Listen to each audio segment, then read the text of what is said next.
ना, पहली बार ही आएगा।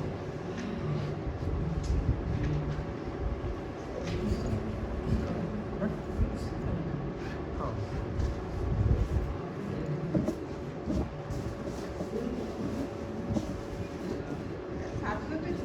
7वां इम्पोर्टेंट है, 7 में से कराता हूँ। तो ये ना 7वां श्लोक भगवत गीता का बहुत इंपॉर्टेंट है।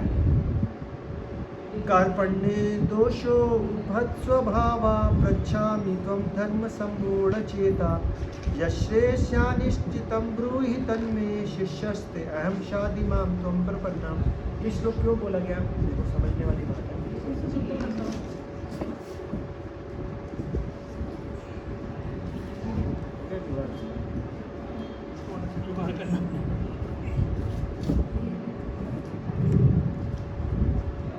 कंफर्टेबल नहीं है। कोई बात नहीं।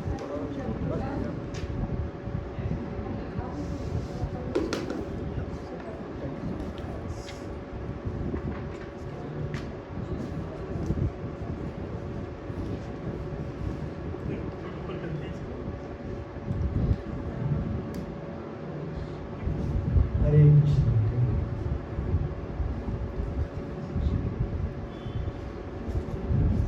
तो ये श्लोक क्यों बोला गया था पता है? ये श्लोक अर्जुन ने भगवान श्री कृष्ण को बोल दिया, भैया मैं नहीं लड़ूंगा, आप कुछ भी कर लो, क्योंकि आप बोल रहे हो गुरुओं को मार दो, फादर को मार दो, टीचर्स को मार दो, चाचा मामा ताए सबको मार दो। किस लिए मार दो? राज्य के लिए मार दो। तो मेरे को राज्य नहीं चाहिए। अगर खून बहा के राज्य करना है तो कोई ऐसे राज्य करने का कोई फायदा नहीं। कह रहा अगर मैं आपको बोलूँ अपने गुरु चाचा मामा को मारूँ, मारोगे?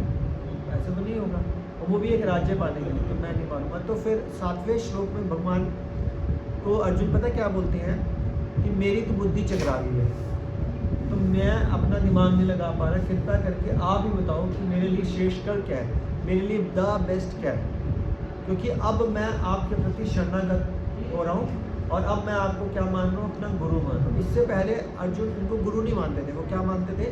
फ्रेंड मानते थे, सखा मानते थे। तो इस श्लोक में आके उन्होंने शरणागत किया। अब जब शरणागत होगी तो फिर भगवान बोलेंगे। तो अगले श्लोक में भी अर्जुन ही बोल रहे हैं 8वें में,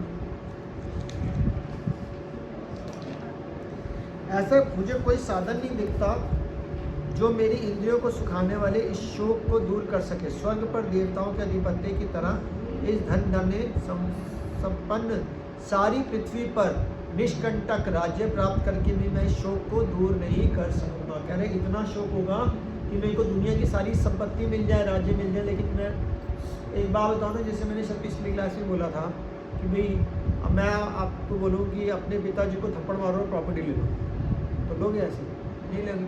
तो हम एक थप्पड़ नहीं मार सकते। यहाँ पे भगवान श्री कृष्ण बोलते हैं भैया फोन कर दो उनका। मैंने उस पर डाला, वो ठंडा निकला है सेकंड वाले में। इसलिए कह रहे मुझे ऐसा राज्य नहीं चाहिए। फिर आगे बोल रहे हैं, अब यहाँ पे ना संजय बोल रहा है।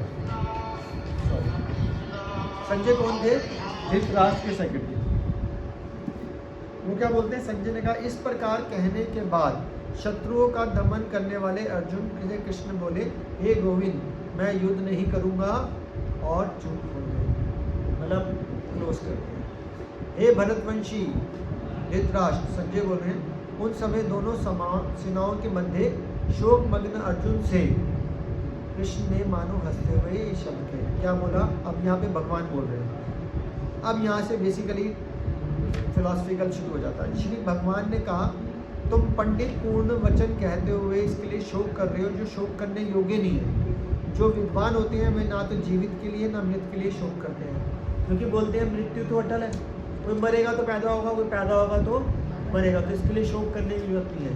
जैसे कि अपनी एग्जाम्पल देते हैं कि नदी में एक आदमी डूब रहा है, ठीक है, कोमल माता जी ने तैनात करके उसको बचाया, उसकी शर्ट लेके आ गई और बाहर आके बोला कि मैंने बचा लिया। किसको बचाया?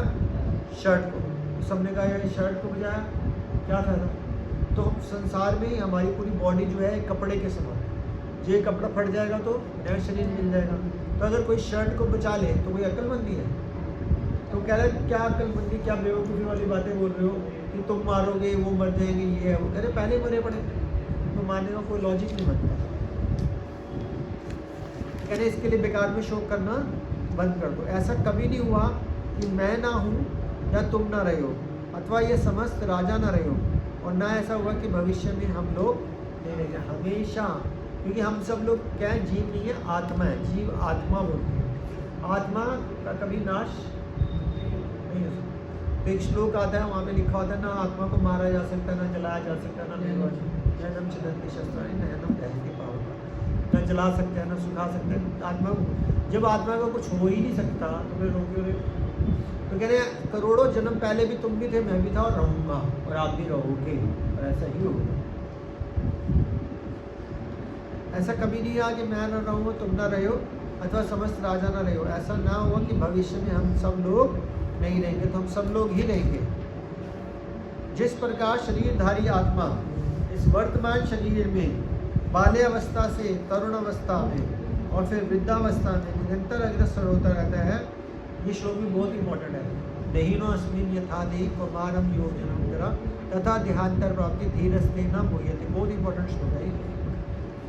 जिस प्रकार शरीरधारी आत्मा इस वर्तमान शरीर से बाल्यावस्था से तरुण अवस्था में और फिर वृद्धावस्था में निरंतर अग्रसर होता रहता है, उसी प्रकार मृत्यु होने पर आत्मा दूसरे शरीर में चली जाती है।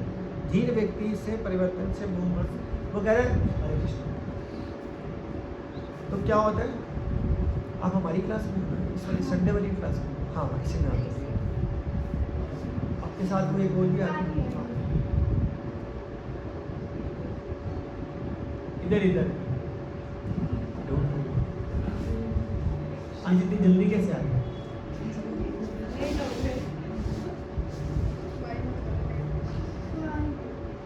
तो कैसे बोले, जैसे बच्चा पैदा होएगा, फिर क्या होएगा, बड़ा होएगा, फिर जवान होएगा, फिर थोड़ा एजड होएगा, फिर बूढ़ा हो जाएगा, उसके बाद क्या हो जाएगा, मर जाएगा, फिर बच्चा पैदा होगा, फिर थोड़ा बड़ा चलता रहेगा। तो कह रहे इसमें मोह या शोक करने की कोई जरूरत नहीं। जो पैदा हुआ है वो मरेगा। जिस तरह से पैदा होने पर हम उछलते हैं, शोक मचाने पर रोते हैं, तो दोनों ही बेकार के काम हैं, दोनों में कोई फायदा नहीं है, लॉजिक ही नहीं बनता है इस चीज़ का। तो यही बोल रहे हैं धीर व्यक्ति। धीर का मतलब क्या होता है? धीर का मतलब बुद्धिमान, वेरी गुड, बुद्धिमान, धैर्य रखने वाला। तो जो धीर व्यक्ति होगा, जो बुद्धिमान होगा, ना तो किसी के पैदा होने पे उछलेगा, ना मरने पे उदास होगा। तो उसको पता है विद्या। अब जैसे सपोज ये कुर्ता थोड़ा पुराना हो गया, मैं रोना शुरू कर दूँ, आए मैं पुराना हो गया, और अगर फट गया तो मैं चिल्लाऊँ, वो मैं मर गया, बर्बाद हो गया। तो कुर्ते के लिए ना जब ये लिया था तब भी मैं को उछला तो नहीं होगा कि ओहो पार्टी दो, मैं कुर्ता लेके आए हुए, ऐसा तो नहीं होगा। तो इसमें और इसमें कुछ भी नहीं। वैसे अगर हम सच में ये फील कर लेना कि ये मांस है, ये कपड़ा है, इसके अंदर का ढांचा हम सबका सेम है ना, सबका अंदर का ढांचा बिल्कुल सेम है, बस ये ऊपर का अलग अलग है। तो सारी जीवन की समस्याएं खत्म हो जाएगी। लेकिन ये सोचना पे हमेशा याद कर पाए बहुत मुश्किल है। सही बात नहीं है, पर जो सोच लेता होगा वो कंट्रोल कर लेता होगा। तो इसीलिए बोला है उस धीर व्यक्ति, धीर वही बुद्धिमान व्यक्ति ये कोई सोच पाता है। इसलिए हम लोग क्या होते हैं, जन्म मृत्यु जरा व्याधि। जरा व्याधि का मतलब क्या होता है? बुढ़ापा और बीमारी, इसी में उलझते रहते हैं। कभी जन्म में, कभी मृत्यु में, कभी बुढ़ापे में, कभी बीमारी में। बस 90 साल के बुढ़े को मिल लो या 20 साल के बंदे से, वो बोलेगा ये प्रॉब्लम है मेरे को, ये प्रॉब्लम है, ये प्रॉब्लम। आजकल तो बच्चों को भी प्रॉब्लम, अब ऐसा तो नहीं हो सकता आप लोगों को प्रॉब्लम ना हो, प्रॉब्लम तो आप लोगों को भी होती है ना। कभी हेल्थ प्रॉब्लम, कभी स्टडीज़ प्रॉब्लम, कभी कुछ प्रॉब्लम, तो कभी कुछ प्रॉब्लम, चलती रहेगी प्रॉब्लम। तो हर बंदा ही रो रहा है। अच्छा चलो बोले बचपन में तो नहीं रही, 2 महीने का बच्चा रो रहा है, माँ को पता नहीं चलता किस लिए रो रहा है, वो सोचती है पेट में दर्द होगा, उसको सौंफ वाला पानी पिलाती है। अब उसके आँख के अंदर तिनका चला गया, वो जान मान ले, उसको पता नहीं चलेगा कि ये प्रॉब्लम। जब तक आँख लाल नहीं हो जाएगी तब पता चलेगा वो यहाँ पे कुछ। तो प्रॉब्लम तो 2 महीने के बच्चे को भी है। अच्छा बच्चा पैदा होने से पहले भी प्रॉब्लम ही है, गुफा के अंदर बंद बैठा हुआ है। सही बात नहीं? हे कुंती पुत्र, सुख तथा दुख का श्रमिक उदय तथा कालक्रम में उसका अंतर ध्यान होना, सर्दी और गर्मी। अब ये लाइन भी बड़ी इंपॉर्टेंट है। जैसे सुख आता है वैसे दुख भी आएगा, लेकिन जब दुख आता है तो हम रोते हैं। तो सुख आता है तो फिर उस टाइम पे क्या होता है, खुश भी क्या होते हैं। अब जैसे हम नॉर्मल कंडीशन में बैठे हुए हैं, हम उछल थोड़ा ना रहे हैं, लेकिन दुख आता है तो बोलते हैं पता नहीं क्या हो गया मेरी ज़िंदगी में, भगवान मेरे से उदास हो गया, मेरी ज़िंदगी में तो दुर्भाग्य है, ये है, मैं मर जाऊँ, ये कर लूँ, वो कर लूँ। तो जैसे एक बार एक आदमी क्या करना है, सुसाइड करने गया। तो जब वो पहाड़ के ऊपर चढ़ा था, पहाड़ के ऊपर से छलांग मारने, वहाँ पे एक साधु बाबा था। उसको पता चल गया छलांग मारने वाला है। उसने उसको 2 पर्ची दे दी। कह रहे जब तू जिंदगी में सबसे ज़्यादा दुखी हो ना तो ये वाली पर्ची खोल लियो, और जब सबसे ज़्यादा सुखी हो तो वो तो मरने ही वाला था। वो कह रहा है इससे ज़्यादा दुखी क्या होगा मैं। तो पर्ची खोलता, क्या लिखा है, ये समय भी नहीं करते। बात तो सही, वो वापस चला जाता है, राज्य करता है, वो धनी हो जाता है सब। तो कहता अब तो वो सुख पर्ची क्या लिखा होता है, ये समय भी निकल जाएगा। तो यानी कि कोई भी समय एटर्नल नहीं है, वो चेंज होगा। किसी का 6 महीने में चेंज हो जाता है, किसी का 6 दिन में, किसी का 6 साल में। अब आपका क्वेश्चन हो सकता है कि एक अंधा हो बचपन से, उसका तो समय चेंज नहीं होगा, ये उसके केस में कैसे होगा।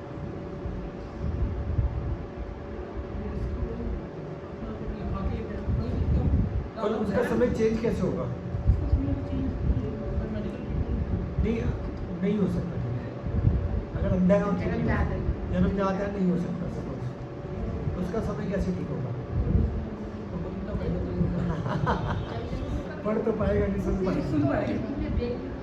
तो जैसे इसका एग्जांपल ले सकते हैं धृतराष्ट्र, बचपन से अंधा था, तो उसका समय कैसे ठीक हो गया, with the mode of training. जब उसको ट्रेनिंग मिली तो वो अंधा होकर भी युद्ध कर सकता था, वो सब काम कर सकता था आंखें बंद में। तो जब वो सब काम कर सकता था तो उसको फील ही नहीं होता था मैं अंधा हूँ। वो तो लोग रियलाइज़ कराते थे कि तू राजा नहीं बन सकता, तब उसको फील होता था। उससे पहले जब उसने ट्रेनिंग के लिए प्रयास किया, अभ्यास किया, उसको वो फील नहीं हुआ, तो कि वो यूज्ड टू हो चुका था अंधे का, अब उसको फील नहीं हो रहा। तो जब एक आदमी को दुख ठीक नहीं हो रहा तो वो उसका यूज्ड टू हो जाता है, आदत पड़ जाती है, तो उस दुख को भूल जाता है। जैसे कि जब शुरू में बाल सफ़ेद आए होंगे, मुझे मैं तो नहीं रोया था लाइफ में, लेकिन जब आए होंगे तो बंदा बोलता है ना, ओह ये तो बाल सफ़ेद आ गए, अब तो मैं बूढ़ा हो रहा हूँ, ये तो मेरी उम्र भी 40 साल हो गया, मैंने तो ज़िंदगी में कुछ किया ही नहीं है, ये है वो है। लेकिन 2, 4, 6 महीने बाद उसको पता चल जाएगा भैया आप कुछ नहीं कर सकता, ये तो डाई करूँ, हाँ यहाँ पे एक्सेप्ट कर। अब मेरे जैसा बंदा डाई नहीं करता, एक्सेप्ट कर रखा है, आने हैं वक्त के साथ, तो आने हम क्या करेंगे, सही बात है, ढूंढना ही।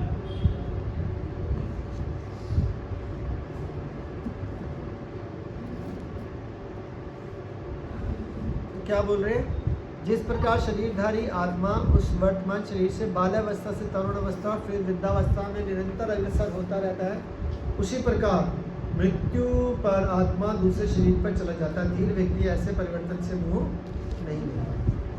हे कुंती पुत्र, सुख तथा दुख का क्षणिक उदय तथा कालक्रम में उनका अंतर ध्यान होना सर्दी और गर्मी की ऋतुओं के आने जाने के समान है। ये भरतवंशी इंद्रिय बोध से उत्पन्न होते हैं और मनुष्य को चाहिए कि अविचल भाव से उनको सहन करना सीखे। तो इनको क्या करना पड़ेगा, बिना परेशान हुए सहन करना सीखना पड़ेगा। जैसे सर्दी को भी सहन करते हैं ना, कल्पने थोड़ा लग जाते हैं, सर्दी आ गई अब तो मर ही जाएंगे, सर्दी आ गई अब तो क्या है लाइफ बेकार ही हो गई, ऐसे बोलते हैं क्या? गर्मी आ जाएगी तो भी नहीं ऐसे बोलेंगे लाइफ बेकार ही हो गई, अब तो ज़िंदगी झंड है, फिर भी घमंड है, ऐसा कुछ नहीं बोलते। चले गए, क्या करेंगे? ऐसे दुख को भी सह लो, सुख को भी सह लो। अब बोले सुख को सह लो, अब सुख सह लो इसका मतलब समझते हैं, सुख में भी उछलना नहीं है, इसका मतलब ये है। क्योंकि सुख में कई लोग बहुत उछलते हैं। अच्छा एक बात बताओ, नई गाड़ी लाया, कौन सी लाई? मर्सिडीज, 1 करोड़ रुपये, कितने दिन उछलोगे? 4 दिन के बाद जब स्क्रैच आ गया तो रो रहे होगे यार, ये तो 1 करोड़ की गाड़ी थी। अब वही सुख का दुख का कारण है। तो बोला जाता है दुख पता किस चीज़ के ऊपर टिका हुआ है? हमारी एक्सपेक्टेशंस के ऊपर, कि हम आशाएं करते हैं, और वो आशा जब खराब हो जाती है तो हमारे को दुख होता है कि यार मर्सिडीज़ है, सड़क पे चलेंगे तो ये स्क्रैच आएगा यार, क्योंकि आशा करी कि मर्सिडीज़ पे स्क्रैच किया, आ गया। यही दुख का कारण बनता है। आशा करना भी अगर हम जैसे कि बोले फिर हम ये किस पे आशा करें? भगवान पे। बस और कोई ऑप्शन अगर हम आशा करेंगे, हरे कृष्ण आज थोड़ा ना इधर लाइट कम है आज ना, वो तो आपको शायद दिक्कत हो।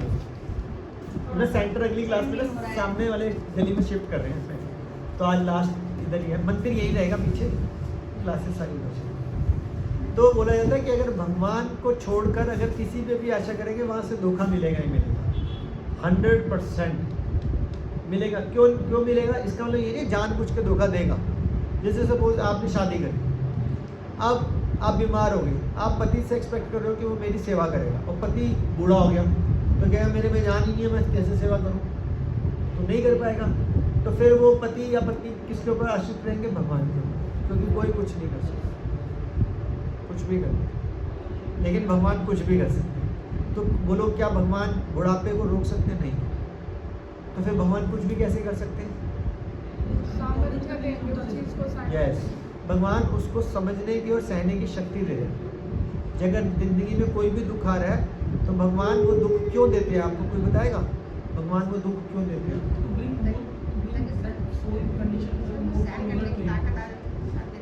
नहीं, वो दुख देते क्यों हैं? ये सही बोल रहे हैं।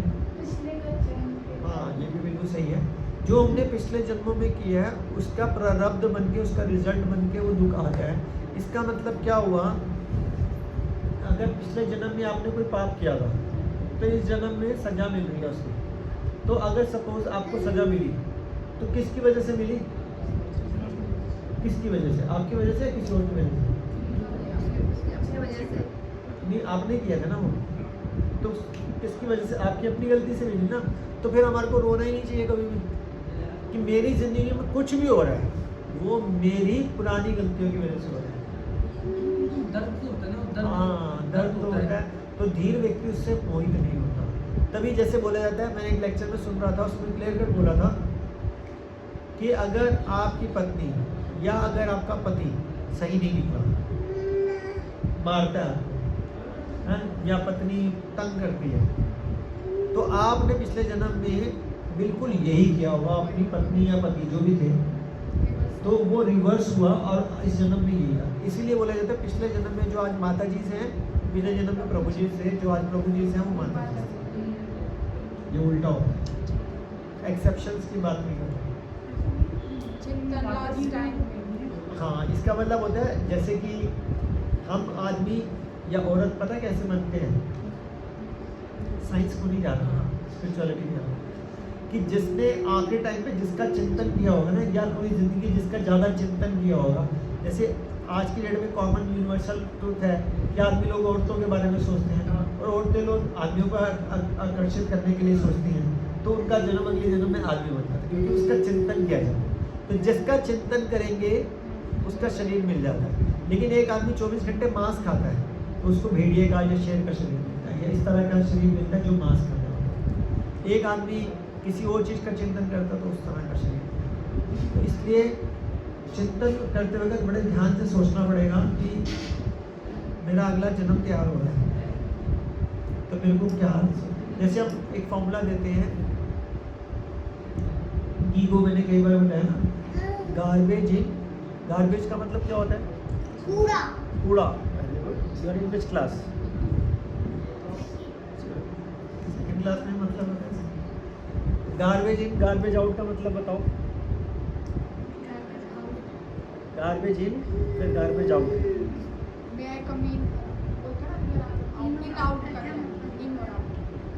इनका मतलब अंदर आना, आउट का मतलब, तो गार्बेज इन का मतलब क्या? अंदर, कचरा अंदर। तो जब हम वीडियो देखते हैं, रील्स देखते हैं, यूट्यूब देखते हैं, वहाँ से कूड़ा हमारे अंदर जाता रहता है। तो जितना ज़्यादा कूड़ा हमारे अंदर जाएगा उतना ज़्यादा कूड़ा बाहर निकलेगा। लेकिन हम मंदिर आते हैं, भक्तों के साथ बैठते हैं, तो ये क्या होता है? Good in good out. इसीलिए जितना ज़्यादा हम गुड करेंगे, गुड इन करेंगे, गुड आउट जाएगा, तो चिंतन में गुड ही रहेगा, तो अगला जन्म गुड बन जाएगा। गार्बेज का चिंतन करते रहेंगे। अगर कोई धार्मिक वीडियो वगैरह देखे तो कर सकते हैं अलाउड, तो फिर तब तो कचरा नहीं जाएगा। नहीं, ये तो गुड इन गुड आउट हो गया। लेकिन वैसे ना बारीकी में जाओगे ना तो धार्मिक भी नुकसान करती है। कैसे करती क्या करें? बच्चों की क्लास में यार साथ बैठे हैं। हाँ, ये साथ। वैसे सैटरडे को शायद होती हाँ, वो छोटे इतने छोटे बच्चों के इतने लिए छोटे तब नहीं, इसकी- होती है, उसका टाइम बताएंगे हम। तो अब धार्मिक वाले का भी मैं बताता हूँ। जैसे सपोज कोई पैसे लेके गा रहा है, आपने सोचा कि या पैसे लेके कथावाचक संस्कार टीवी पे, आस्था टीवी पे कथा कर रहे हैं, तो वो प्रोफेशनल रिसाइटर है, उससे कोई फायदा नहीं होने वाला। उल्टा नुकसान भी हो सकता है। कैसे नुकसान हो सकता है? क्योंकि उनकी चेतना में क्या है? पैसा। तो आपकी चेतना में वही जाएगा। इसीलिए बोला जाता है जो भी श्रवण करना चाहिए वो भक्तों के थ्रू करना चाहिए। वो भक्त नहीं है, वो प्रोफेशनल सिंगर्स हैं, प्रोफेशनल कथावाचक हैं, लाइक दिस, तो वो नुकसान कर सकते हैं। जैसे एग्जांपल दूँ, एग्जांपल देता हूँ।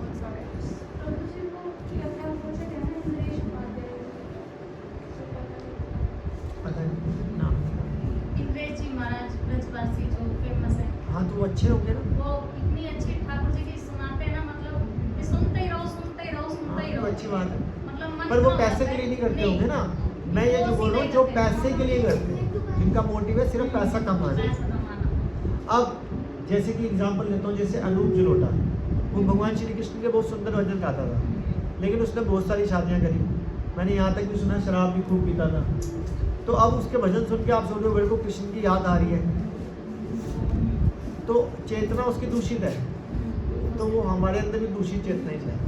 जैसे बोलते हैं ना, जैसा खाओगे मन, तो जिसका संग करोगे वैसे हमारा मन होने लग जाएगा। इसीलिए जब खाते वक्त बड़ी चॉइस करके खाते हैं। जैसे सड़क पे एक रेडी वाला खड़ा है, तरबूज वाला, उसने काट के तरबूज रखा हुआ है और उस पर कोई चादर वादर नहीं डाल रखी, धूल मिट्टी उड़ी है, मक्खियाँ बैठी है, आप खाओगे बोला तरबूज कटा हुआ? कोई भी नहीं खाएगा। तो जब खाते हुए पूरी चॉइस करके खाते हैं, तो सुनते वक्त चॉइस क्यों नहीं करते? फिर तो जो भी आने दो, संस्कार टीवी आने दो, आस्था टीवी आने दो, ऐसा नहीं हो सकता, तो फंस जाए। तो ये फिर हमारी चेतना इट्स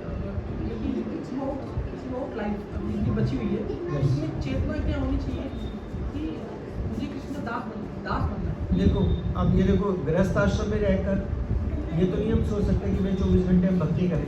तो भगवान ने बोला है कि जो आपका काम है उसको अगर आप ऑनेस्टी में करो और मेरा स्मरण करो, तो वो पूरी कृष्णा कॉन्शियस कि अपना काम अच्छे से करना। जैसे स्टूडेंट का काम है पढ़ना, ठीक है, जॉब वाले का जॉब करना, बिजनेस वाले का बिजनेस करना, फिर आप हरे कृष्ण आ जाओ।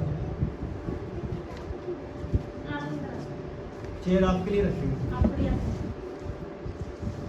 अगली क्लास से वहीं पे मिलेंगे सभी वहीं पे चले जाएंगे। सब। ये सेंटर बंद हो गया, मतलब ये आज मंदिर रहेगा। मंदिर के पीछे। और इसमें नहीं, संडे वाली क्लास जो है आपकी वही मंदिर में होगी, आप सबकी तो वहीं पर होगी। इसी में। हाँ, इसी हॉल में सबकी आपकी इसी हॉल में होगी। पीछे मंदिर है ना, जब दर्शन कर लिया आपने, उसी हॉल में होगी।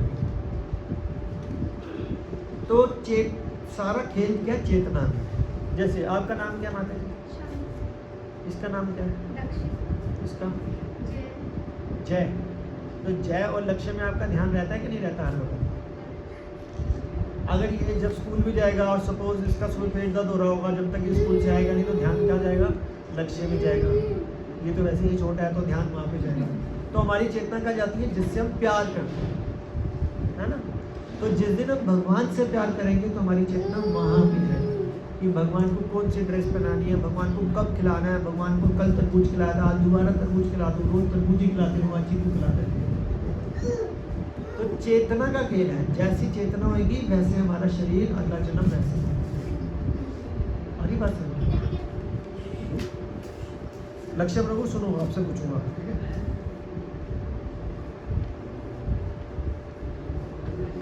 तो क्या बोल रहे हैं? अर्जुन को बोल रहे हैं जो पुरुष सुख तथा दुख में विचलित नहीं होता और इन दोनों में समभाव रहता है। समभाव का मतलब इक्वल, हाँ, बिल्कुल भी विचलित नहीं होता, वह निश्चित रूप से मुक्ति का योग्य है। जो ना सुख में ना दुख में विचलित नहीं होता, वो समभाव रहता है, वो कह रहे हैं उसको मुक्ति मिल सकती है, क्योंकि उसको कोई फर्क नहीं पड़ता किसी भी चीज़ से, वो सिर्फ भगवान के बारे में। अच्छा, अगर दुख आया तो फिर भगवान को कैसे याद कर सकते हो आप? आपके बच्चे को बहुत तेज बुखार हो गया, अब आप तो भगवान को कोसोगे उल्टा हैं। डॉक्टर कह रहा भैया मैं तो दवाई दे दी, इससे ज़्यादा कुछ कर नहीं सकता, मैं क्या करूँ। अब आप भगवान से प्रेयर करो, भगवान सुन नहीं रहा, तो आपको तो गुस्सा चढ़ेगा। तो आपको तब भी उस केस में समभाव रहना और तब बोलना थैंक यू भगवान। क्यों बोलना थैंक यू?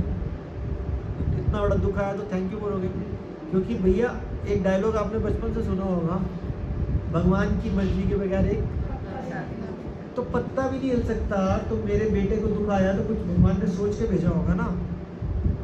तो थैंक यू भगवान, आपने दुख दिया, लेकिन अगर आप चाहो तो इसको ठीक कर सकते, अगर आप चाहो ये प्रेयर करनी चाहिए। क्योंकि अच्छा एक बात बताओ, भगवान ने जिसको मारना है वो मार के रहेंगे और जिसको बचाना है बचा के रहेंगे। तो दोनों केस में कोई टेंशन नहीं होनी चाहिए। तो दोनों केस में भगवान की प्रार्थना, बोलते हैं राखे कृष्णा मारे कौन, मारे कृष्णा राखे कौन। तो दोनों केस में करने वाले कौन है, भगवान है। तो भगवान पे शरणागति। इसलिए जो साधु पुरुष होते हैं, साधु पुरुष का मतलब साधु मतलब सिंपल साधु नहीं, हम जैसे लोग हैं जो भक्ति करने का प्रयास करते हैं, वो हर केस में किसी भी केस में भगवान के ऊपर अपना विश्वास नहीं होते। चाहे दुनिया में दुनिया से बड़ा दुख क्यों ना आए, कोई फर्क नहीं। 4 दिन खाना न मिले, लेकिन हमारे को तो 4 घंटे खाना न मिले ना जो हमारे टाइम था, तो आग लगने लग जाती है। सही बात है। तो क्या नाम है आपका? नलिन जी। पहली बार आ रहे हैं आप? ऐसे ही है ना। तो उस केस में विचलित रहना, मतलब विचलित होना बिल्कुल कॉमन सेंस है, वो होगा ही होगा, हर बंदा होगा। तो लेकिन कब नहीं हो पाएंगे, तो ट्रेनिंग तो ये कैसे नहीं हो, तो ये क्वेश्चन होना चाहिए ना, बताओ कैसे नहीं हो सकता। भाई 8 घंटे 10 घंटे 12 घंटे से कुछ खाया नहीं है, फिर भूख लग रही है, रोटी नहीं मिल रही। आप बोलोगे पढ़ाई लिखाई पैसा इकट्ठा करने का फायदा ही क्या, रोटी नहीं मिल रही, गुस्सा आ जाएगा। इसका मतलब भगवान पे विश्वास नहीं है। आपने प्रयास किया लेकिन फिर भी नहीं मिल रहे, फिर कैसे भगवान पे विश्वास करें? कैसे करें? भगवान की इच्छा नहीं, प्रैक्टिकल बताओ ना। 15-20 घंटे से रोटी नहीं मिली, हम क्या कहेंगे थैंक यू भगवान नहीं मिली तो मर रहे हैं हम, हाथ नहीं उठ रहा, आंख बंद हो रही है।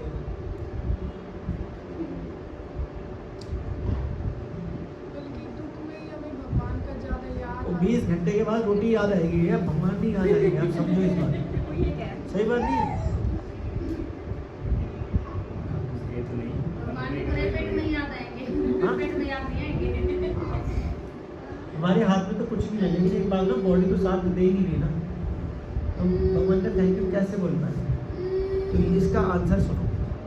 जब हम भगवान का नाम नियमित रूप से लेते हैं, हरे कृष्ण कृष्णा कृष्णा हरे हरे, हरे राम राम राम हरे हरे, तो हमारे को भगवान शक्ति देता है इसको सहन करने।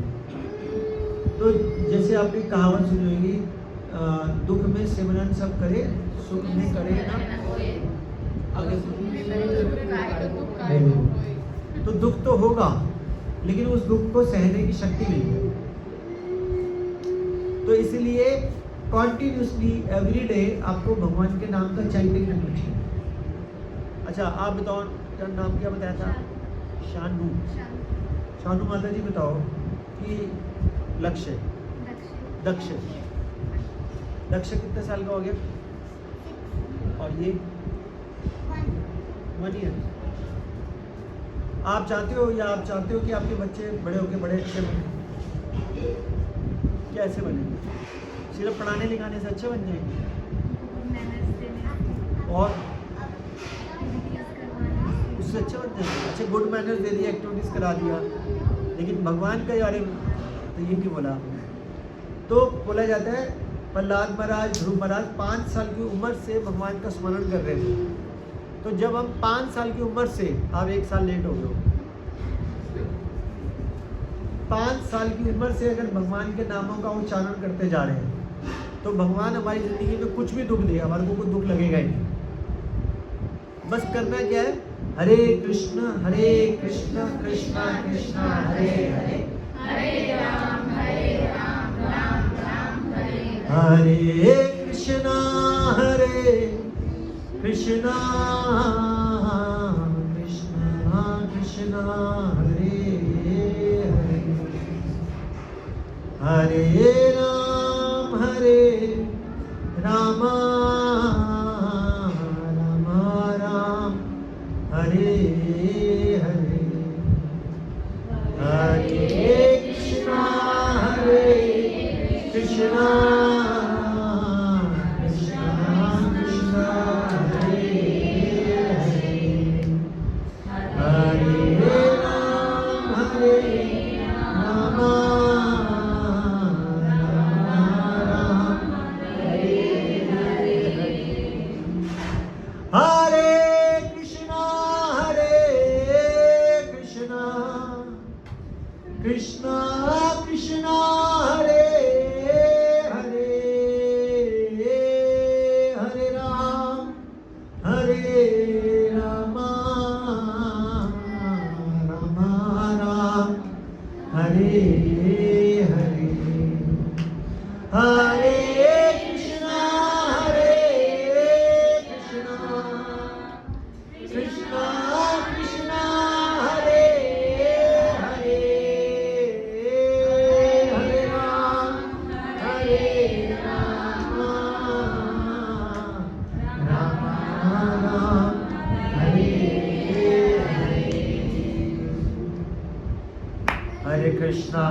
कृष्णा कृष्णा हरे हरे, हरे राम राम राम हरे हरे, हरे कृष्णा कृष्णा कृष्णा हरे हरे, हरे राम राम राम हरे हरे,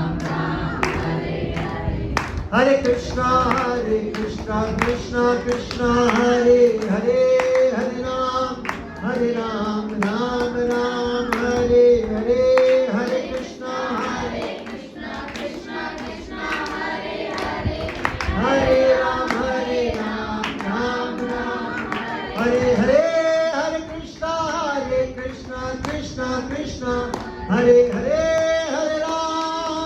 राम राम राम हरे हरे, हरे कृष्णा कृष्णा कृष्णा हरे हरे, हरे राम राम राम हरे हरे, हरे कृष्णा कृष्णा हरे हरे, हरे राम राम राम हरे हरे, हरे कृष्णा कृष्णा कृष्णा हरे हरे, हरे राम राम राम हरे हरे, हरे कृष्णा कृष्णा हरे हरे, हरे राम राम हरे हरे, हरे कृष्णा कृष्णा हरे हरे, हरे राम राम हरे हरे, हरे कृष्णा कृष्णा हरे हरे, हरे राम राम ओ हरे कृष्णा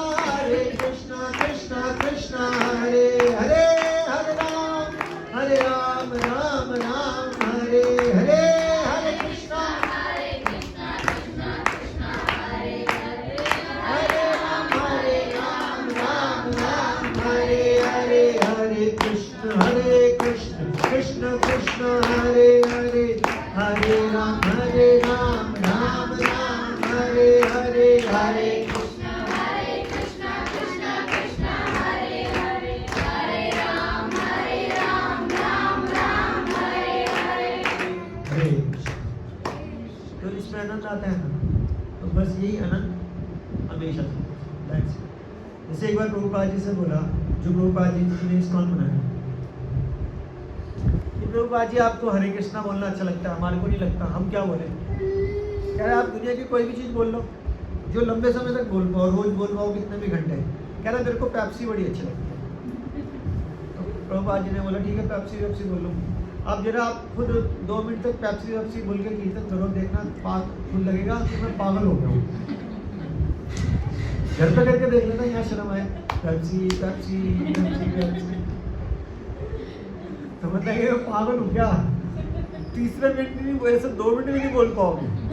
दुनिया का कोई भी फेवरेट से फेवरेट वर्ड डालो, गाना डालो, दुनिया का एक गाना डालो जो आपको सबसे फेवरेट है, वो सुबह से लेकर शाम तक 365 दिन का हो, लेकिन हरे कृष्णा से कभी नहीं थको, क्योंकि ये स्पिरिचुअल है, आध्यात्मिक है, इससे बल मिलता है। तो कौन सी उम्र से भक्ति शुरू करनी चाहिए? अभी तो बताया था, 1 साल लेट हुआ। 5 years. 5 years. Now you are 6 years ना? 5 years. 5 साल से हम कितना लेट है? कोई 20 साल लेट है, कोई 30 साल लेट है, कोई 40 साल लेट है। अभी भी शुरू करिए जुम्मन। तो अभी हमारे को ज़्यादा तीव्रता से भक्ति करनी चाहिए, ढीली ढाली करनी चाहिए? कौन कौन करेगा तीव्रता से? झूठ बोल रहे हो ना सब? ऐसे पहली क्लास में आया करें, तीव्रता से करेंगे।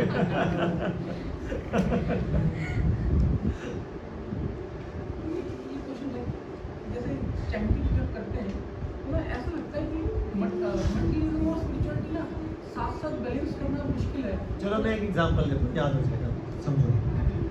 बोलते हैं जितनी भी मटेरियल लाइफ है, यानी कि भौतिक प्रकृति, वो कहाँ से निकली है? आध्यात्मिक से निकली है। अब इसका एग्जांपल सुनो कैसे।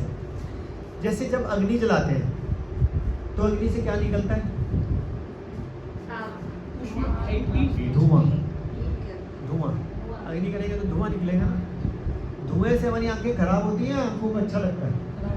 खराब होती है। लेकिन अग्नि हमारे को चाहिए, क्योंकि गर्माहट के लिए, खाना बनाने के लिए। तो अग्नि क्या है? अग्नि क्या है? वो स्पिरिचुअल लाइफ, आध्यात्मिक। धुआं क्या है? भौतिक। धुएं का कोई अस्तित्व नहीं है, धुआं सिर्फ बेकार की चीज़ है, जबकि अग्नि सेवा करती है। तो भौतिक जीवन पूरा ही बेकार है। कोई ये बोले कि हाउ आई बैलेंस द भौतिक as well as spiritual, wrong question. आप भौतिक लाइफ को स्पिरिचुअलिटी के साथ बैलेंस कर ही नहीं सकते। आपकी पूरी लाइफ स्पिरिचुअल होनी चाहिए। अब बोलो प्रभु जी ये क्या बात है? तो अभी हमने इसका आंसर दिया था कि जो आप जॉब करते हो वो स्पिरिचुअलिटी का पार्ट है, उसको कृष्णा को समर्पित करो। जो आपकी हेल्थ है, जो आपकी एक्सरसाइज है, जो आपकी डाइट है, जो आपकी सैर है, जो आपकी शादी है, जो आपके कपड़े हैं, जो आपका सोना है, वो सब कृष्ण से संबंधित करो। मैं सो रहा हूँ ताकि अगले दिन सुबह जल्दी उठ पाऊँ, भगवान के नाम। वो सोना पूरा पूरा 8 घंटे क्या हो गया? स्पिरिचुअल बन गया। यस। तो आपकी चेतना मैटर करेगी कि चेतना को कृष्ण के साथ कैसे जोड़ पा दो। तो वो भौतिक खत्म, भौतिक तो धुआं है, वो तो नुकसान करेगा। जैसे मैंने पर्सनली थोड़ा सा ये ऑब्जर्व किया कि जिस स्पिरिचुअलिटी का प्रैक्टिस करते हैं, चैंटिंग करते हैं, भौतिक कार्य करने की इच्छा भी कम हो जाती है। हाँ बिल्कुल सही कह रहे हो। तो फिर क्या होता है कि जब भी हम ऐसी इच्छाएं कम हो जाती है ना भौतिक कार्य के लिए, तब उसको सिर्फ ड्यूटी समझ के कर लेना चाहिए कि भगवान ने मेरे को गृहस्थ आश्रम दिया, भगवान ने मेरे को ड्यूटी, तो मेरी ड्यूटी है, दैट्स इट। जैसे इसका एग्जाम्पल क्या दिया जाता है,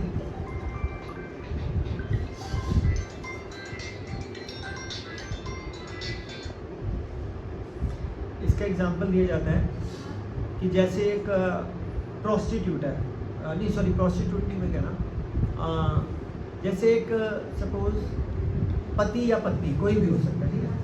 अब पति का अफेयर चल रहा है बाहर या पत्नी का अफेयर चल रहा है बाहर, तो वो अपने घर के अंदर शक होने देगा मेरा अफेयर चल रहा है बाहर? नहीं होने देगा। या पत्नी अफेयर का शो होने देगी? वो घर वालों की बहुत अच्छे से सेवा करेगी, लेकिन ध्यान का होगा लवर के पास। तो सेम हमारा ध्यान का होना चाहिए कृष्ण के पास। बाकी सारी ड्यूटीज ड्यूटी के पॉइंट ऑफ व्यू से करो। जैसे वो घर वालों की सेवा सिर्फ ये दिखाती है मैं सेवा भाव वाली हूँ, लेकिन ध्यान क्या है लवर के पास। तो हमारा ध्यान का होना चाहिए कृष्ण। लेकिन कृष्ण के बारे में ध्यान कैसे रहेगा? क्योंकि वो लवर से प्यार करती है, हमारा तो कृष्ण से प्यार हुआ ही नहीं है, क्योंकि अभी हमारा संबंध ही नहीं बना। संबंध कैसे बनता है भगवान के साथ? प्यार कैसे होता है? जब भगवान का नाम बुलाते हैं। अब अगर किसी कोई लवर है तो उसका नाम बुलाएगा, उसके बारे में जानता होगा, उसके गुणों के बारे में, उसके रूप के बारे में सब जानता होगा ना, तभी तो प्यार होगा। तो हमारे को भगवान के रूप, गुण, लीलाएं और नाम, जब इन चारों के बारे में सुनते हैं, पढ़ते हैं, तो हमारा भगवान के साथ प्यार होगा। तो जब हमारा भगवान के साथ प्यार होगा तो हमारा भगवान के साथ संबंध बनेगा। जब संबंध बनेगा तब हम सिर्फ कृष्ण के बारे में सोच रहे होंगे। तब लगेगा भगवान जितनी भी आपने मेरे को ड्यूटी दिया 50 साल 70 80 साल, इसको निपटाऊँ जैसे तैसे, ताकि लोगों को ये लगे कि मैं अपनी बेस्ट ड्यूटी करूँ। लेकिन चिंतन में क्या रहना चाहिए? आप रहना चाहिए। तो ये प्रैक्टिस करनी है। तो ये प्रैक्टिस ही में जीवन लगाना होता है। फेल होंगे, गिरेंगे, पाप करेंगे, फिर उठोगे। अब ऐसा तो है नहीं 1 साल 2 साल 4 साल 40 साल में ठीक हो जाए, नहीं होगा। गिरोगे, 1000 बार गिरोगे, 1,00,000 बार गिरोगे, लेकिन अगले दिन फिर उठ जाना। क्या करें? कोई ऑप्शन नहीं। मन सुनना चाहेंगे? एक बार तो एक बच्चे ने जो कृष्णा कॉन्शियस बच्चा, ठीक है, अब उसका किसी लड़के या लड़के के साथ अफेयर हो गया, और फिर वो घर आके सोच रहा है कि मैंने कितना गलत काम किया, ऐसे नहीं करना चाहिए था मेरे को, लाइक दिस। लेकिन अगले दिन सुबह उठ के फिर माला करा, लेकिन अपने लवर को भूल नहीं पा रहा। समझ में आई ना बात? तो सेम चीज़ हम गिर रहे हैं बार बार, और उनको पता है वो चीज़ गलत है, लेकिन गिर रहे हैं। 1 दिन 2 दिन 4 दिन 20 दिन 50 दिन, फिर चेतना में आएगा ठीक है इससे शादी कर ले, तो शादी कर लिया तो केस खत्म, अब सही हो गया, अब दोनों कृष्ण को जाना है। समझ में आई बात? तो कुल मिला के हमारे को भगवान के साथ संबंध स्थापित करना है, कैसे भी करो। तो संबंध स्थापित करने के लिए कैसे, जैसे मैंने एक डायलॉग बोला, जैसे पहले के ज़माने में तो अरेंज मैरिज होती थी, आप लोगों की पुराने ज़मानों की तो अरेंज मैरिज ही नहीं होगी, है ना? यही भी अरेंज मैरिज ही थी। अभी थोड़ा 50-50 हो चुका है ना। अब जो पुराने बिल्कुल और पुराने ज़माने के 50 60 70 साल पहले की शादी कैसे करते थे, माँ बाप जाते थे, वो बोलते थे तेरा रिश्ता पक्का कराया, तेरी इस डेट को शादी है, ना तो लड़की की फ़ोटो ना लड़के की फ़ोटो। आप में से किसी की हुई है ऐसे? ऐसे तो नहीं हुई होगी ना, पुरानी बात बता रहा हूँ मैं, जैसे हमारी मदर फादर की तरह। तो अब दोनों एक दूसरे को जानते ही नहीं है, तो प्यार तो बड़ी दूर की बात है। नाम तक नहीं, नाम बताया उसने, फोटो भी नहीं पता, वो तो भैया बाद में मिले तो शक्ल देखी, अब वो पता चलेगा शक्ल पसंद आई नहीं आई, वो बात की बात है। अब लेकिन शादी तो होगी, शक्ल पसंद आए या ना आए कोई फर्क नहीं पड़ेगा, शादी तो हो चुकी है। और पहले ज़माने में डाइवोर्स तो होता नहीं, तो भैया शक्ल ही नहीं पसंद आ रही तो प्यार तो बड़ी दूर की बात है, लेकिन ऑप्शन तो कोई है नहीं, माँ बाप ने शादी कर दी समाज में। अब वो दोनों एक दूसरे की सेवा करते हैं, जैसे कभी कोई बीमार हुआ सेवा करी, उसने बहू ने घर वालों की सेवा करी, तो जब साल 2 साल 3 साल 4 साल निकलता रहता है, तो उसको लगता है नहीं ये मेरी पत्नी तो सबकी सेवा करती है, और उसको लगता है मेरा पति कितना ख्याल रखता है, पैसे देता है, तो दोनों शक्लों को भूल जाते हैं और दोनों को एक दूसरे से प्यार होता है।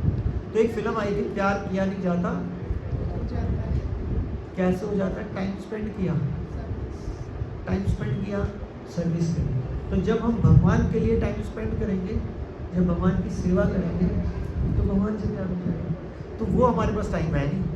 अभी चेतना में क्या रहता है? दक्ष याद आता है, और उसका नाम जय, और आपका नाम क्या है? या ललित जी यार जस्ट जोकिंग है सबसे ज़्यादा यस है। तो कुल मिला के डिपेंड करेगा हमारी चेतना में कौन याद आ रहा है। वो भी हंस रहा है, देख लो सच पकड़ा गया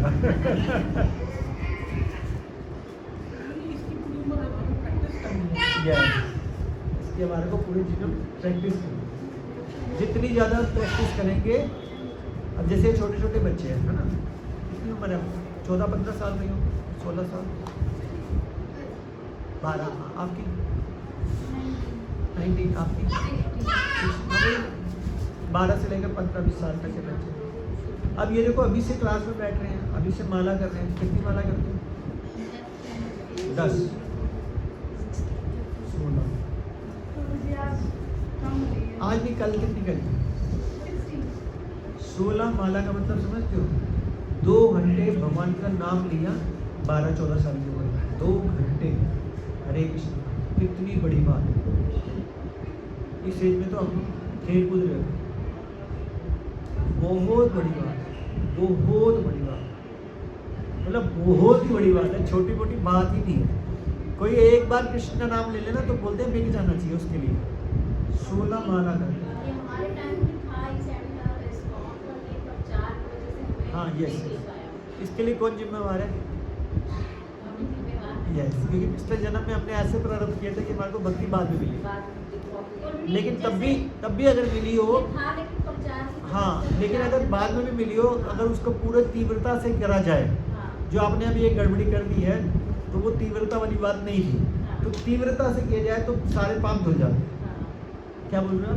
प्रभु जी, जैसे हमें इस्कॉन का तो नहीं पता था, लेकिन हम तो गोवर्धन तो बहुत सालों से जाते आ रहे हैं, तो उसमें नाम चलता ही रहता है जमाने। क्या बोलते हो नाम? राधे कृष्णा, बहुत अच्छा है। एक ही बात है। हाँ, मतलब एक ही बात। पैदल जाते मतलब इतनी शक्ति मिलती है ना, हाँ। पैदल चल के जैसे अपने आप सारा बुद्ध भूल जाता है। हाँ, वो बात तो पता है। अभी भी जाते हो? अब जाना ही नहीं हो रहा, काफी टाइम हो गया। वो कोई आपको कहते रहती है, उस क्लास में आते हैं ना, और बस थोड़ा सा बजट ही नहीं बैठता। इसमें अच्छा कोई गलती किसकी नहीं मालूम। क्योंकि हमने पिछले जन्म में जो किया ना, भक्ति उसके अकॉर्डिंगली मिली। उसके अकॉर्डिंग तो अगर अपने बहुत अच्छी भक्ति है तो पहले दिन से आपको भक्त परिवार मिलेगा, तो पहले दिन से आपको भक्ति सिखाएगा, माला कराएगा। अब जैसे छोटे छोटे बच्चों की किस्मत अच्छी है, भगवान का नाम सुन पा रही है, अगर ये आते रहे तो ललित प्रभु और माता जी आते रहोगे। हर संडे 5 बजे आना, 5 से लेट नहीं आना, 4:30 आ जाओ चाहे, पर 5 से लेट नहीं आना। और 6:30 बजे बहुत सुंदर आरती हुई है अभी, उसके बाद सबके लिए डिनर प्रसाद होता है 7 बजे, तो प्रसाद भी यही खा के जाना है, क्लास भी यही अटेंड करनी है, आरती भी अटेंड करनी है। आगे चले। आप लोग पास ही रहते, दूर से आए? कितनी दूर है?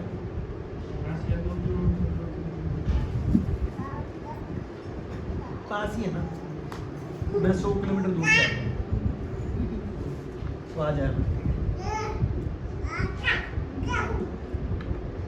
प्रभु जी आप दिल्ली से आते हैं, आप उपदेश प्लेटफॉर्म को लाते हैं। कौन का है? वो रोहिणी में लेक्चर देते हैं प्रभु जी। उपदेश मतलब प्रभु का नाम है ये? नहीं, वो परेश दास नाम है। एक्चुअली ना बहुत सारे लोग हैं, वैसे सबको तो नहीं जानता। नहीं, वो रोहिणी लेक्चर देते हैं। मैं पंजाबी बाग से जुड़ा हूँ, तो मेरे को पंजाबी बाग का सब भक्त होगा।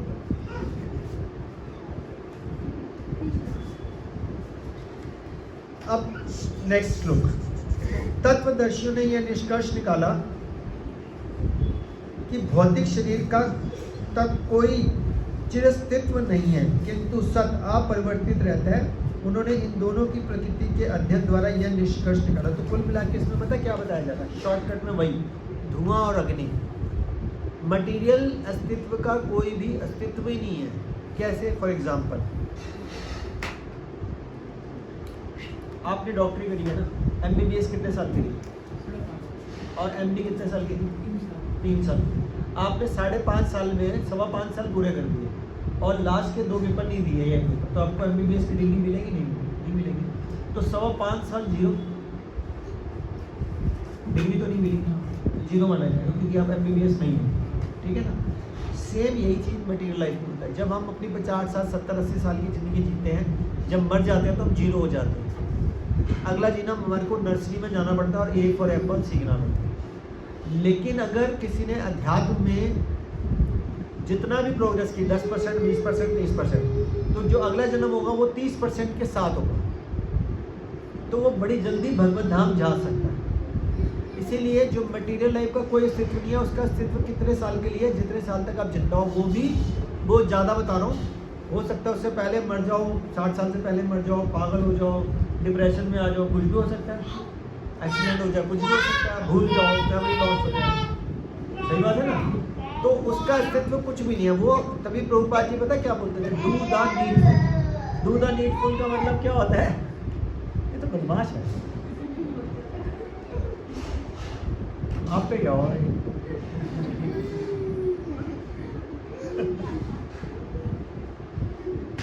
ये हंसता है। जो यहाँ पे बैठता है ना, उसको कथा करनी पड़ती है। बैठ जा मजाक कर रहा हूँ मैं। वो बैठेगा, वो कह रहा मैं आ रहा हूँ। ये तो मुझे भगा देगा। तो क्या कहते हैं? बात कहते हैं क्या बोले, मतलब भूल ही गया। हाँ, do the needful. Do the needful का मतलब जितनी जरूरत है उतना ही करना चाहिए इंसान को, क्योंकि जो आपके भाग्य में लिखा है, जब दुख भाग्य में लिखा है तो चाह के भी कोई मांगा है आप में से? किसी ने बोला कि मेरे को दुख आए भगवान बहुत सारा होलसेल में? नहीं मांगा ना। मुझे बुखार नहीं हुआ, भगवान मुझे बुखार दे दे 10-20 दिन के लिए, मैं तड़कू खाने के लिए भी, ऐसे तो नहीं बोलते। लेकिन अब सुख तो मांगते रहते हैं, तो मांगने से सुख तो तब भी नहीं आता। जब सुख ने आना तभी आएगा, तो जब दुख ने आना तब भी आएगा। तो जब दुख बिना मांगे आता है तो सुख भी बिना मांगे आएगा, तो टेंशन क्यों ले रहे हो? जब दुख बिना मांगे आता है तो सुख बिना मांगे नहीं आएगा, और जितना सुख आना वो चल के आएगा ही आएगा। आपको सिर्फ उतना करना है, डू द नीडफुल। जैसे सपोज आप स्कूल में पढ़ने जाते हैं, आपने ध्यान से पढ़ाई करी, घर में ट्यूशन पे पढ़े, अब मरोगे थोड़ा ना पढ़ने के लिए, जितना बेस्ट पढ़ सकते हो उतना बेस्ट पढ़ लिया। अब 80 नंबर आए या 90 आए या 60 आए, कुछ नहीं कर सकते। यही कर सकते हो ना, आप ध्यान से पढ़ सकते हो, बस खत्म। और कोई ऑप्शन क्या आपके पास? अच्छा, एक डॉक्टर ने क्लिनिक खोला, आप डॉक्टर इसलिए बता रहा हूँ, एक एग्जाम्पल। एक डॉक्टर ने क्लिनिक खोला, वो सुबह 10 बजे से लेकर 2 बजे तक क्लिनिक में बैठता था, फिर 3 बजे दोबारा आ जाता, 3 से लेकर रात के 9 बजे तक बैठता था। पढ़ा लिखा डॉक्टर, बहुत समझदार डॉक्टर, लेकिन उसका पेशेंट ही नहीं आ रहे, फीस भी कम कर दी उसने, बोर्ड भी लगा दिए, सब कुछ कर दिया, लेकिन पेशेंट ही नहीं आ रहे, तो क्या करेगा? झक मार के कुछ नहीं करेगा। मैं एक ऐसे डॉक्टर को जानता था, उसने फिर मेरे को, उसको पता चला मैं टीचर था, मैंने कहा यार वो ट्यूशन व्यूशन मिल जाएगी। मैंने कहा यार आप तो डॉक्टर हो, कह रहे काम ही नहीं चलता, ट्यूशन पढ़ा देता हूँ मैं कोई इतना पढ़ा लिखा, और जेन्युइन डॉक्टर था। अब किस्मत में नहीं थे उसके, और अगर कोई हल्का डॉक्टर भी हो, उसकी प्रैक्टिस चल रही हो, तो आरएमपी की प्रैक्टिस, आरएमपी मतलब जो एमबीबीएस नहीं होता, उसकी प्रैक्टिस ऐसे चलती है, लाइनें लगी होती है लोकल डॉक्टर की। वो अलग से पर्ची बना के पुड़िया दे रहा है, उसकी लाइनें लगी, 100 रुपये ले रहा है, शाम तक 5000 रुपये जेब में डाल के जा रहे हैं। किस्मत है उसकी, क्या कर लोगे आप? सही कह रहे हो ना? बड़े बड़े डॉक्टर छोड़ो, बड़े बड़े पीएचडी वाले को नौकरी नहीं मिल रही टीचर्स की, ऐसे जो कुछ नहीं कर रखा तो वो टीचर बने हुए हैं, ट्यूशन सेंटर ला रखा लाखों को हमारे। क्या कर रहे आप? तो समझ में आया, सुख मिलना है तो मिलेगा, दुख मिलना, बस आपका काम है डू द नीडफुल, जितनी जरूरत है उतना करना। तो उस डॉक्टर ने क्लिनिक तो बोला, काम तो किया, ये तो नहीं पिठाला बन के बैठ गया, फिर नहीं चल रहा तो उसने कहा ट्यूशन पढ़ाऊंगा, तो भी उसने काम तो किया। अब जो उसकी किस्मत में आएगा वो चल के आएगा। तो भगवान ने कहा भाई बुद्धि लगा, काम कर, काम आ रही बात। ये बोलते हैं कि जैसे कई बार लोग होते हैं ना, जो बड़े लोग होते हैं, अपना हाथ जगन्नाथ, हाँ। ये गलत है ना? बिल्कुल गलत, ये गलत है, बिल्कुल ही गलत। ऐसे भगवान के आश्रित ही रहना पड़ेगा, कुछ भी कर लो 100% भगवान के आश्रित करना। ऐसा हो ही नहीं सकता कि आप बिना भगवान, अभी मैंने क्या बोला है, बिना भगवान की मर्जी के एक, तो फिर क्या कर लोगे आप? जैसे लोग क्या बोलते हैं, I am a self made person, man, कोई ना सेल्फ मेड मैन। आंखें किसने दी? बुद्धि किसने दी? टांगे हाथ किसने दिया?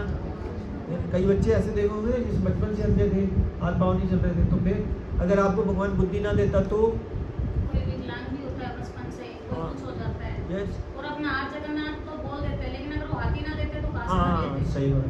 तो कुल मिला के सब कुछ हम टोटल 100% भगवान के ऊपर डिपेंड हैं। लेकिन इसका मतलब ये नहीं है कि हम प्रयास नहीं करेंगे, प्रयास पूरा करना है, प्रयास पूरा करना है। तभी कहते हैं माला, नहीं तो अब बंदा बोलेगा भगवान ने भक्ति देनी होगी तो दे देंगे। भगवान क्या कहते हैं, मैं जरूर दूंगा लेकिन आप प्रयास करो। अगला 17वां श्लोक, जो सारे शरीर में व्याप्त है उसे ही तुम अविनाशी समझो। जो हमारे शरीर, जैसे ये हार्ट बीट आप चला रहे हो, कृष्णा चला, आंख ब्लिंक आप कर रहे हो, जरा रोक के दिखा दो, रोक ही नहीं सकते। आर्टरीज वेन्स में अपने आप ही ब्लड आ रहा है, ब्लड जा रहा है, प्योरीफाई हो रहा है, आप क्या कर रहे हो? कुछ भी नहीं कर पा रहे। तो वो जो शरीर में अविनाशी परमात्मा बैठा हुआ है वही सब कुछ है। उस अव्ययी आत्मा को नष्ट करने में कोई भी समर्थ नहीं है। उस आत्मा को या परमात्मा को दुनिया का कोई भी बंदा नष्ट नहीं कर सकता। तो इसका मतलब क्या सीखा हमने कि टॉप मोस्ट कौन है? भगवान या परमात्मा।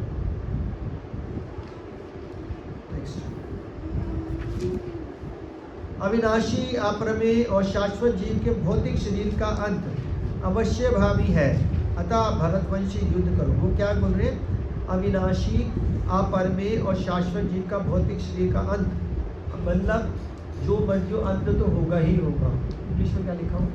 the material body of the indestructible, immeasurable and eternal living entity is sure to come to end. हाँ। Therefore fight, O descendant. वो कह रहे मरना तो है ही, जो मर्जी हो, मरेगा तो सही। इससे बेटर लड़ाई लड़, अपना काम तो कर, क्योंकि तू क्षत्रिय है। क्षत्रिय का काम क्या है? फाइट। तो अपना काम कर, हार या जीत की चिंता मत कर, तू अपना काम कर। और लोग मरे हुए ये सोच रहा तू मारेगा, भूल जा। जो इस जीवात्मा को मारने वाला समझता है, जो इसे मरा हुआ समझता है, वह दोनों ही अज्ञानी हैं। दोनों क्या है? लल्लू लाल। क्या?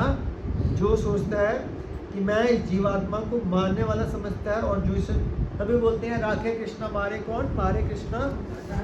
तो भगवान ही मारते हैं और भगवान ही बचाते हैं। जिसको बचाना होगा, एक बार आपने स्टोरी सुनी होगी, एक बार एक बर्ड ने अंडा दिया, कहाँ पे, कुरुक्षेत्र के मैदान में युद्ध शुरू होने वाला था। अब शुरू तो हुआ नहीं था, बर्ड बैठ के उसने अंडा दे दिया और उधर से हाथी घोड़े भागते हुए आगे शुरू हो गया। वो बर्ड, हाँ ये रियल स्टोरी है, वो बर्ड उड़ गई लेकिन अंडा वहीं रह गया। अब भगवान ने अर्जुन को बोला कि वो हाथी जाना ना, हाथी की घंटी में मार। उसने कहा क्यों? कह रहे हाथी को कुछ नहीं होना चाहिए लेकिन घंटी को मार। तो उसने कहा नहीं बस तू मार दे। उसने हाथी की घंटी को मारा और वो घंटी तो बहुत बड़ी सी होती है, वो जाके मिट्टी के ऊपर ऐसे धड़ाम से गिरी बहुत तेजी से, वो अंडे के ऊपर ऐसे प्रोटेक्ट हो गई और वो घस गया। घस गया मतलब जितना घस सकता। अब वो हाथी निकला, हाथी का पैर उस घंटी पे गया, वो घस गई। अब पूरा 18 दिन युद्ध चलता रहा। अंडे को गर्मी चाहिए थी तो मिट्टी की गर्मी मिल गई और ऊपर प्रोटेक्शन मिल गई घंटी की। और जब 18 दिन पूरे हो गए तो भगवान ने एक हाथी को इशारा किया, उसने घंटी को पैर मारा और घंटी उड़ गई, घंटी हट गई, नीचे से वो बच्चा निकल के उड़ गया। अब 18 दिन में दुनिया मर गई, लेकिन वो अंडे को पैदा भी करवा दिया गया और वो जिंदा भी रख दिया गया, क्योंकि उसको गर्मी चाहिए थी। गर्मी, खून ही खून आ रहा था, खून ही खून से जमीन गर्म होगी, जमीन गर्म होगी, बच्चों को गर्मी चाहिए तो मिल गई, चलो आगे। तो भगवान को कोई समझ नहीं सकता, भगवान जिसके साथ जो करना चाहे वो कर सकते। तो जब पता चल गया कि भगवान हमारे करते हैं, हम नहीं हैं, तो why not we are not dependent upon God, we should depend 100% on God. भगवान के ऊपर पूरा 100% डिपेंडेंट होना चाहिए, बस अपना डू द नीडफुल करना है 100%, नॉट 99.9। अगर 99.99999 भी रखा ना अपने आप को, तो भगवान कहेगा इसका ना 0.0001% अपने आप को करता सवाल ये करा। Yes, but you have to do the needful, क्योंकि आपका काम है सिर्फ काम को करना, बाकी भगवान देखेंगे। इसलिए क्षत्रियों को क्या बोला, अर्जुन को क्या बोला, तेरा काम है युद्ध करना, तू काम कर, बाकी देखूंगा मैं।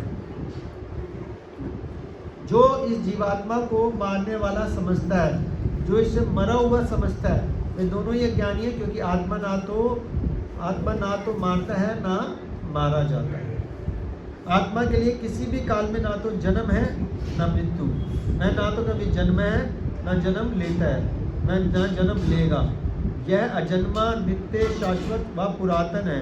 शरीर के लिए मारे जाने पर भी मैं मारा नहीं जाता। अभी मैंने बताया था ना, आत्मा ना तो जन्म लेता है, ना मरता है, ना मारा जा सकता है, ना भिगोया जा सकता है, ना जलाया जा सकता है, ना ये जन्म लेगा। इसका मतलब ना तो ये कभी मरेगी ना ये कभी पैदा होगी, तो ये नाशवान नहीं है, अनाशवान है। तो तभी भगवान ने क्या बोला पहले वाले श्लोकों में, कि ऐसा कभी नहीं रहा कि मैं ना रहा हूँ और तुम ना रहे हो। तो आत्मा तो रहती है और आत्मा वही चलती रहती है, हर एक शरीर चेंज होता रहता है, बस कपड़े की तरह। कोई डाउट है यहाँ पे? ऐसे तो हुआ होगा ना, सबसे पहली बार तो भगवान फ्रैगमेंट पार्ट पहली बार तो वो तो क्रिएशन बोलते हैं उसको, पहली बार तो क्रिएशन, जब परले आ जाती है फिर क्रिएशन होती है। सोल का, हाँ, जो क्रिएशन होती है उसमें फिर भगवान क्रिएट करते हैं। नहीं मटेरियल पार्ट नहीं, सोल अपने आप में कहते हैं भगवान की मेरा पार्ट है, मतलब कि भगवान का अंश है। हाँ, भगवान के अंश है। पहली बार तो हुआ होगा ना। हाँ, तो भगवान क्या होती है, भगवान तो सिर्फ शिरोदक्षाय में लेटे हुए, उसमें भगवान से रोम से निकलता जा रहा है, वो निकलते जा रहे हैं।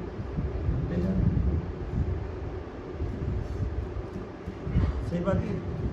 तो हर चीज के क्रिएटर कौन है? तो हमारी सोल भी कहाँ से है? सोल को अनबॉर्न बोला गया ना। हाँ, तो अगर निकलेगी तो वो बॉर्न तो नहीं हुई ना, वो तो क्रिएट हुई है, बॉर्न नहीं। और क्या, भगवान कभी भी पैदा नहीं होते। लोगों को लगता है ना देवकी के गर्भ से पैदा हुआ, ऐसा कुछ भी नहीं है। भगवान उन लोगों के सामने उस टाइम पे अपने आप को प्रस्तुत कर देते हैं, क्योंकि वो पैदा थोड़ा ना हो सकते हैं, वो तो नाशवान है। यस, वो हम समझ नहीं पा रहे। अगर भगवान पैदा होते हैं तो 4 हाथ 4 भुजाएं लेके कैसे पैदा हो जाते, फिर सोने के कंगा लिए वो कैसे लग जाते भैया, फिर 2 हाथ के कैसे लग जाते। कितना टाइम हो गया? 5 मिनट हो गए।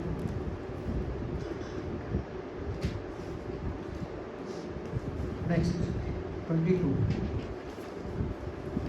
जिस प्रकार मनुष्य पुराने वस्त्रों को त्याग करके नए वस्त्र धारण करता है, उसी प्रकार आत्मा पुराने तथा व्यर्थ के शरीरों को त्याग कर नवीन भौतिक, अभी बताया था ना, जस्ट लाइक आत्मा के ऊपर एक कवरिंग है, दैट इज कॉल्ड ए कपड़ा।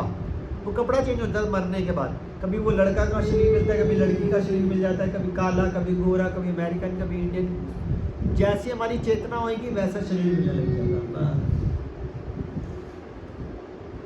अब ये तो मैंने सिर्फ 4 लाख योनि है मनुष्य की, बाकी कुत्ता, बिल्ली, कीड़ा, सुअर, पक्षी, पेड़ पौधा कुछ भी बन सकता है। वो कितने बार बनेंगे? 84 लाख योनियों में जाना पड़ेगा। यानी कि अगर मनुष्य, एक भजन है ना, मनुष्य जन्म पाया राधा कृष्ण नाम भजिया, जानिया बुझिया विष खाइनु, जानिया बुझिया विष खाइनु। वो सुंदर भजन आगे भी। यानी कि जिसके पास मनुष्य जन्म आया, मनुष्य जीवन आया, उसमें अगर राधा कृष्ण का भजन नहीं है तो जानबूझ के विष खाने के समान है। क्यों? क्योंकि अगर आपने 50-60 साल की ज़िंदगी, 70 साल की ज़िंदगी सिर्फ 4 लोगों का पेट भरने में पूरी निकाल दी, आप इतनी जल्दी आ गए, 5 मिनट रह गए, तो 4 लोगों के जितना, 4 लोगों का पेट भरने के लिए पूरी ज़िंदगी निकाल दी। तो फिर मनुष्य जन्म पाया राधा कृष्ण नाम भजिया, जानिया बुझिया विष खाइनु। जानबूझ के विष खा रहे हो आप। क्यों? क्योंकि अगला जन्म फिर मनुष्य का नहीं मिलने वाला। क्या मिलने वाला है? पता नहीं, कुत्ता बने, बिल्ली बने, पेड़ बने, पौधा बने। कब तक? 84 लाख योनियां। एक योनिया हो सकता है 1 मिनट की, और हो सकता है एक योनि 1 लाख साल की भी हो। तो कुल मिला के अगर आपने 50-60 साल का जीवन सही मायने में फलीभूत नहीं किया तो आने वाले कई हजार करोड़ साल तक आप मनुष्य जीवन पे नहीं आ सकते। गेम इज ओवर, खत्म। अब 84 लाख, समझ रहे हो? 84 लाख, अगर एक योनि सिर्फ 100 साल की एवरेज भी हो तो कितना हो गया? 84 लाख मल्टीप्लाई बाय 100, नहीं, उससे ज़्यादा, 840 करोड़ नहीं, 840 लाख करोड़, पता नहीं कई करोड़ों में चला गया। वही मैं बोल रहा था ना, कई करोड़ों जन्मों के बाद तो मनुष्य जीवन मिलेगा, और फिर मनुष्य जीवन में आएगा, ओहो इसको तो प्ले स्कूल में भेजना है, अभी इसको तो 12वीं करानी है, इसको साइन दिलवानी है, ओ फिर इसकी नौकरी है, फिर छोकरी है, फिर छोकरा है, फिर इसकी शादी है, फिर इसके बच्चे पैदा जाएंगे, फिर उसकी शादी है, फिर मर जाएंगे। फिर कई हजार करोड़ साल तक कुत्ता, बिल्ली, मच्छर, इंसेक्ट्स, पेड़ पौधा। तब बुद्धि नहीं देते भगवान, सूक्ष्म बुद्धि देते हैं, भक्ति नहीं कर सकते हैं। जब बुद्धि दी थी तो पूरा बुद्धि कहाँ लगा दी? पढ़ने में, साइंस, कॉमर्स, मैथ, ये कंपटीशन, वो कंपटीशन, पैसा ज़्यादा, बड़ी गाड़ी, छोटी गाड़ी, बड़ा बंगला, छोटा बंगला, मैं अमीर, मैं गरीब, ये हिंदू, मुसलमान, इंडियन, अमेरिकन, ये वो, हजार नफड़। मेरा प्लॉट है, मैं प्लॉट में रहता हूँ, तो फ्लैट में रहते हो, मेरे रूम में एसी है, तुम्हारे घर में स्प्लिट एसी नहीं है, विंडो एसी है। हजारों करोड़ों बातें में फालतू में फंसे रहोगे, कोई लॉजिक ही नहीं बनता जिस चीज़ का। हाँ, यस, कोई लॉजिक ही नहीं बनता। भागवत में तो पता है क्या लिखा हुआ है? यहाँ तक ये लिखा हुआ है कि there is no need of anything. जमीन बनाई है भगवान ने सोने के लिए, ये हाथ दिया पिल्लो बनाने के लिए, कपड़े ऐसे गिरे होते हैं सड़कों पे पुराने लोग, पहन लो, मतलब एक्सट्रीम बताया गया, इसके लिए पूरी ज़िंदगी निकाल देते हैं। आप ये उस पर लिखना जीपीटी जीपीटी में आ जाएगा, ये वाला किस लिखा है 100%, मैंने खुद पढ़ा। या तो मैं कल पढ़ रहा था, बोले this life is preparation for the next life. 100%, that is why I told you earlier ना कि आपकी चेतना, अब एक बात तो पूरा साल, पूरी जिंदगी तो चेतना करी कुछ और, आखिरी टाइम पे भगवान का स्मरण तो आ ही नहीं सकता। तो क्या आएगा स्मरण? अभी जैसे मैंने क्लास में बोला, या तो कोई माता जी ध्यान में आ जाएगी, या कोई प्रभु जी ध्यान में आ जाएंगे, या गोलगप्पे ध्यान में आ जाएंगे, या मेरा डॉग ध्यान में आ जाएगा, या मेरे एसी खराब है, या मेरा वो है। आज मैंने सुबह एक कहानी सुनाई, एक शुद्ध भक्त है, शुद्ध भक्त, तो वो बिल्कुल मरने वाले होते हैं, शुद्ध भक्तों को पता चल जाता है शरीर में। उन्होंने सारे शिष्यों को बोला कि ठीक है मैं जानूँ, डोंट डिस्टर्ब। तभी एक शिष्य भागते हुए आया, जो कभी आया नहीं था, आज पहली बार आया। कह रहे गुरु महाराज मुझे सेवा कर दो, मैंने लाइफ में कुछ नहीं किया, ये है, कुछ सेवा करना चाहता हूँ। महाराज ने कहा भाई मैंने सबको माफ़ कर दिया, तुम जाओ, मैं शरीर छोड़ो। कह रहे नहीं मान ही ना हो। कह रहे अच्छा यार, कह रहे मैं कुछ लाना चाहता हूँ, केले ले आओ। मैंने जान था और केले चला गया, उन्होंने शरीर छोड़ दिया। अब शरीर छोड़ दिया तो दिमाग में आ गया केला। तो उनके शिष्य भी बड़े पावरफुल थे, उन्होंने ध्यान लगाया कि उनकी ज़िंदगी अब क्या बनेगी। तो उनको पता चला वो केले के अंदर कीड़ा बन गए गुरु। तो फिर उन्होंने वो उस केले के पेड़ को ढूंढा, क्योंकि शिष्य पावरफुल थे, उस केले के अंदर से कीड़ा निकाला, उसको मार दिया और मारते साथ वो भगवत नाम चले गए। कहने का मतलब एक गुरु जिसने पूरी चिंतन किया वो ऐसा हो सकता। हम कहाँ, हाँ हम कहाँ स्टैंड करेंगे, सोच सकते हो? स्टैंड ही नहीं करते। लेकिन स्टैंड करने का एक ही तरीका है, हरे कृष्णा कृष्णा कृष्णा हरे हरे, हरे राम राम राम हरे हरे, हरे कृष्णा कृष्णा कृष्णा हरे हरे, हरे राम राम राम हरे हरे, हरे कृष्णा कृष्णा कृष्णा हरे हरे, हरे राम राम राम हरे हरे, हरे कृष्णा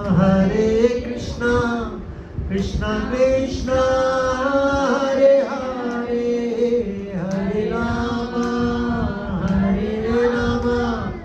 राम राम हरे हरे, हरे कृष्णा